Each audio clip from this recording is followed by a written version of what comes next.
Hello there everyone, welcome to the channel if you're new, welcome back if you aren't. My name is EDJ, and I'm gonna be reacting to now the Epic History TV series of Napoleon. A few of you have actually commented a lot about this series, and it seems that this is the one you really want me to, look at, so why not? I was gonna originally do the World War One series, but since a lot of you find this one have been talking really highly about this one, we'll just jump to this one and we'll do World War One. Maybe later, but it seems like this series will consume a lot of the rest of the channel history for a while because there are 29 videos and he's still making Napoleon videos. Now, I was a little confused at first on where to start because technically his first Napoleon video was like his first actual video, which was about the Waterloo, and then like he has all these things about like Napoleon in Russia, the early Napoleonic Wars, his marshals, and then you know what I mean. So I guess so I was a little confused on where to begin, but then I found this playlist on his channel just about the Napoleonic Wars. So this is the way he organized it, so this is the way I'm going to watch it. And yeah, just in case there's any confusion, because I know this isn't his first Napoleon video, but I guess in his Napoleonic series, this is the way he organized it. So I'm just gonna follow his lead here. So yeah, we haven't covered Napoleon since Oversimplified. When this channel first began, almost a year ago, the first series I did was on only Oversimplified videos, so that was the only time I covered Napoleon. And like it's been a while, and I'd say of all the conquerors I really like, I fanboy over Hannibal Barca, love Alexander the Great, just all these military geniuses that I follow. Napoleon is probably the one I least researched. I don't know, I found the others like I was consumed. I haven't fully, gone too in depth with Napoleon, but I do basically know a lot because I watched a lot of videos. I watched the Waterloo movie, and have you guys seen the new Napoleon movie? It's got so many historians upset, and for good reason. I don't know how they did it, but Ridley Scott somehow managed to make Napoleon uncharismatic, creepy, and all around just unlikable. Like I didn't really care much, so sorry, just because I watch a lot of movie reactions and historians on here, so like movie reviews as well, and they're just all like dumping on this movie, and I just find it hilarious. But don't worry, guys. If you want the taste of the bad Napoleon movie off, we're gonna go through this series and look at the actual Napoleon. And sorry, back to my main point. Napoleon, in terms of military feats and battles, he as a general he has the most battles. Like, I was watching a video, best generals in history, and it has their stats, how many battles they participated. In terms of statistics, Napoleon's the best. He has the most battles, and I think he only lost 7 of those battles, but he has around over 50 or maybe 60 battles under his belt, so the dude is insane. He was a machine. He basically was the master of Europe for a bit. Other than Britain, he basically had Europe by the gut, by the neck, I guess you can say. And he's just probably the last great conqueror. Well, technically you could put Hitler as the last one, but either way, Napoleon's like there's just so much about him, and the Siege of Toulon was his really first, I think, like big the thing that put him on the map. And I think what's amazing is just how young he was. Like, I'm 23 right now. Next month in February, I'm gonna be 24, and Napoleon was around my age, like around this siege, like when he really started to like accomplish things. So it's like I don't know. I think a lot of people overlook that because like in movies and shows, we usually see like the older, more middle-aged Napoleon, probably near the end of his reign. But like we forget the dude was just really young when he accomplished so much. He was Emperor of France, like what, at 35. So there's just his youth is something that's overlooked, but the man accomplished so much. Alright, this intro's 5 minutes long already. I need to get into it, guys. Wait, give me a second. Okay, so let's get started. Without any further ado, I'm not gonna hold you up anymore. Let's get to the video. But first, I just want to tell you, if you want to watch the original video without my face here in the corner, me talking, the original link is down in the description down below. I always give credit to that. Let's get to it. An Epic History TV History March collaboration, History supported by our March. sponsor, I know him. Osprey Publishing. I think. No, wait, never mind. Someone completely different. Toulon. In the summer of 1793, the French Revolution was entering its 4th year, and France was on the verge of anarchy. In Paris, political extremists had seized control of the revolution. Yep.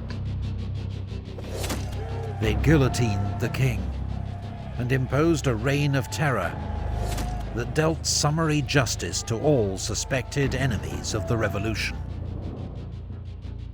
Hoping to unify the new republic, France's leaders had declared war on the Habsburg Empire.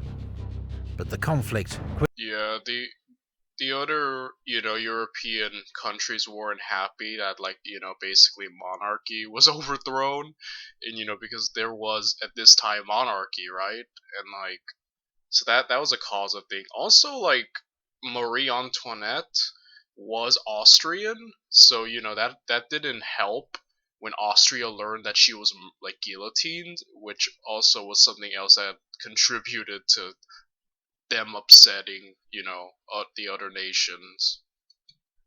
quickly widened, and soon France was facing the combined might of Europe's leading powers, determined to stamp out her dangerous political experiment. Meanwhile, whole regions of France had come out in open revolt, horrified by the new extremism of the revolution.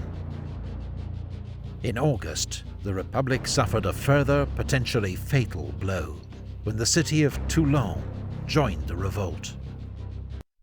Hi everyone, Mark Barden here at Sandy Hook Promise. On December 14, 2012. Toulon was France's largest and most important naval base in the south, home to a third of the entire French Navy. But now rebels welcomed their old enemy, the British Royal Navy, into the port, led by Admiral Lord Hood, aboard HMS Victory. It was an extraordinary coup. Without a shot being fired, the Allies had crippled French naval power in the Mediterranean and gained a vital toehold on the French coast. All French forces in the area were immediately diverted to face this new threat and lay siege to the rebel port. 19,000 troops in all. But since most French officers had been aristocrats who were now fleeing the revolution in large numbers, they were seriously short of professional leadership. Their commander, General Jean-François Carteau, was a loyal Republican, but a court painter by trade with no military training. To make matters worse, one of his few professional officers, his artillery commander, Colonel Martin, had been badly wounded on the approach to Toulon. Antoine Salicetti, a Corsican deputy of the National Convention in Paris, recommended as his replacement a fellow countryman, a 24-year-old artillery officer who was passing Toulon en route to the front, named Napoleon Bonaparte, or Bonaparte. Bonaparte was a professional soldier, but he'd seen almost no active service. Nevertheless, Salicetti was impressed by his manner, and most of all, his politics. Bonaparte had just written a political pamphlet, a short story about a young artillery officer who berates his fellow diners for their disloyalty to the Republic. General Carteau thought it wise to accept Deputy Salicetti's recommendation.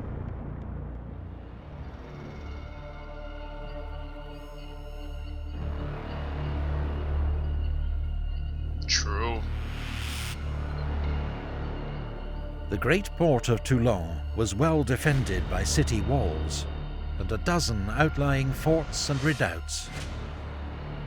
They were held by 2,000 British soldiers and sailors, 6,000 Spanish troops, 6,000 Neapolitans, and 800 Sardinians.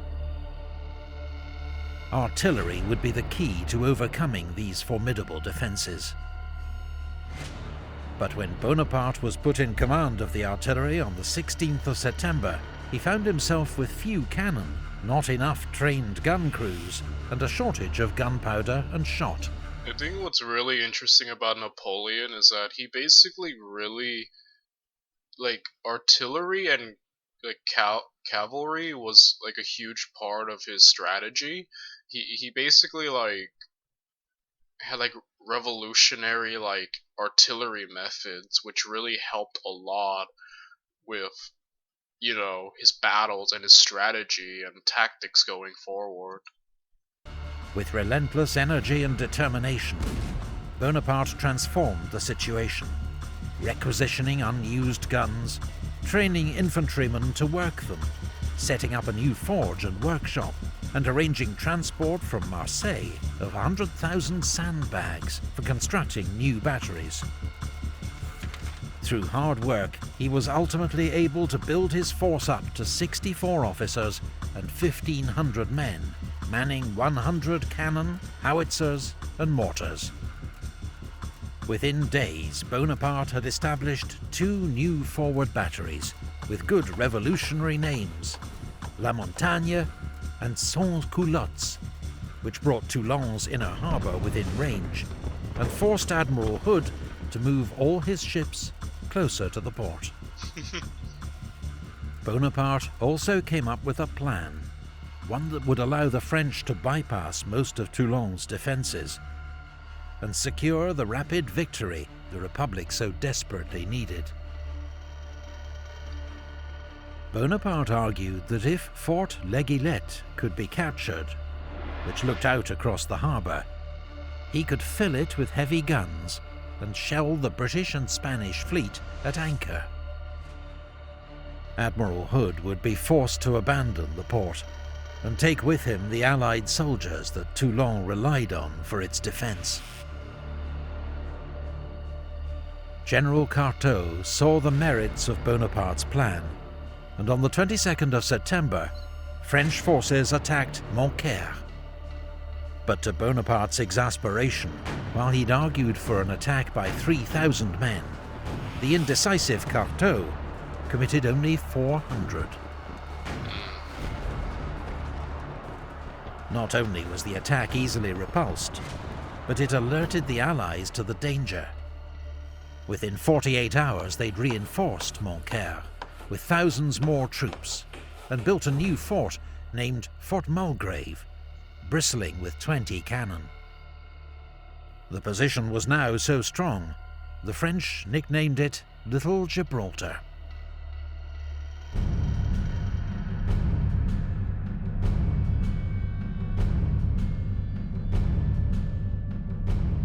Finally, in mid-November, an experienced professional soldier arrived to take command of French forces, General Dugommier. He saw at once that Bonaparte's plan was the only way to take Toulon, and gave it his full backing. Bonaparte, promoted to major, got to work, overseeing construction of several more batteries in preparation for the decisive assault. One forward battery was so exposed to enemy fire that men refused to be sent there. So Bonaparte renamed it La Batterie des Hommes Sans Peur, the battery of men without fear. And suddenly, there was no shortage of volunteers. Nice. It was an early display of Napoleon's genius for inspiring his soldiers, one that would serve him well in the years ahead. The pure charisma of Napoleon is insane. On the 30th of November, the Allied Land Forces commander, British General Charles O'Hara, tried to seize back the initiative, leading an assault on the new French batteries facing Fort Malbousquet. At first the attack was successful. The batteries were overrun, the French guns spiked. But a counterattack with much greater numbers, and led in person by General Dugommier and Major Bonaparte, drove back the Allies.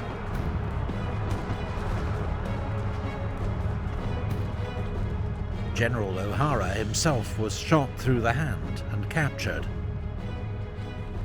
12 years before, he'd surrendered to George Washington at Yorktown during the American War of Independence. Now he got to surrender to Napoleon Bonaparte. It's the big fitness energy sale at Planet Fitness. Join today. Deal ends January 12th. Today is the 23rd of November 2023, and Gaza is still under the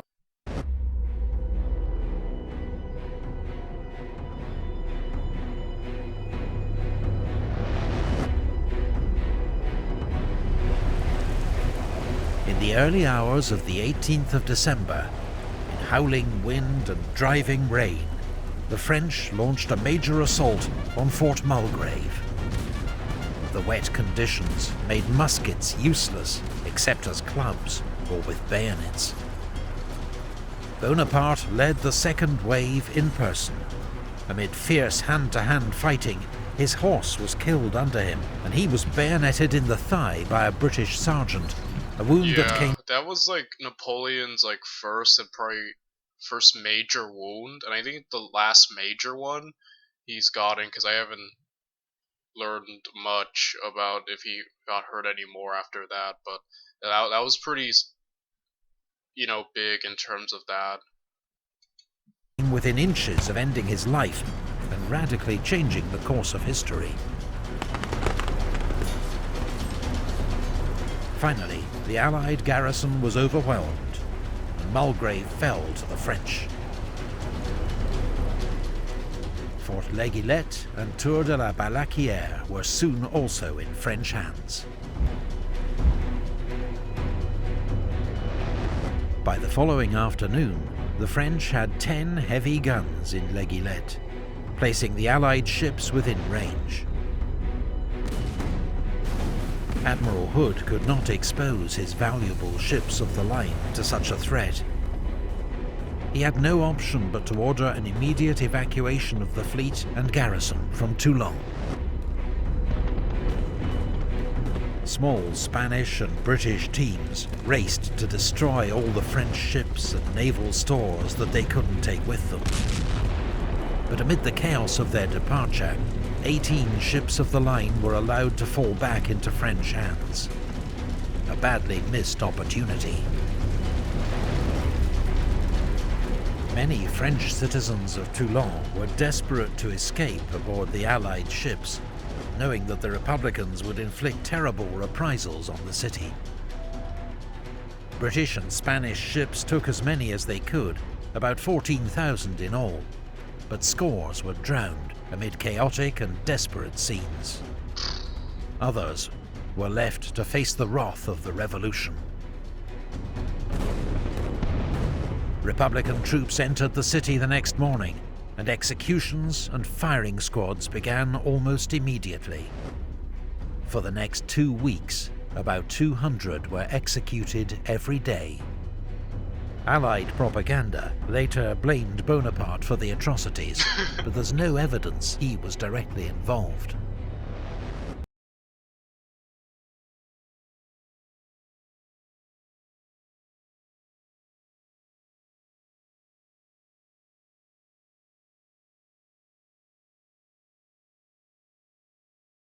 And with the fall of Toulon, the Allies had lost a golden opportunity, a chance to stir up further revolt, deal a lasting blow to French naval power, perhaps even overturn the revolution. But instead, the French Republic had weathered one of its greatest storms, in no small part thanks to the remarkable judgment, energy and courage of one 24-year-old artillery officer, now promoted Brigadier General in recognition of his extraordinary service at Toulon. Napoleon Bonaparte had taken his first step on the path to greatness. And for Europe, 21 years of almost constant war awaited. Our sponsor, Osprey.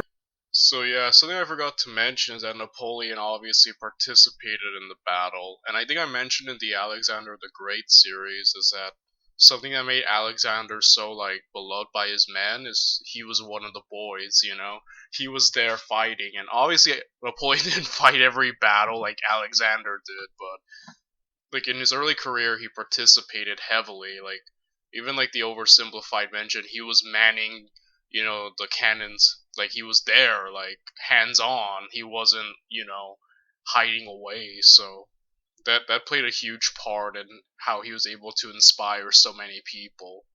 He led by example, I guess you can say, which is the best way to lead. And yeah, that was pretty great overall. And we have, like I said, this series is a bit longer, spanning a lot, and so this is gonna be it for a while on this channel. I hope you guys enjoy it, and we can learn a lot about Napoleon afterwards. So I'll see you all next time. Goodbye, everyone.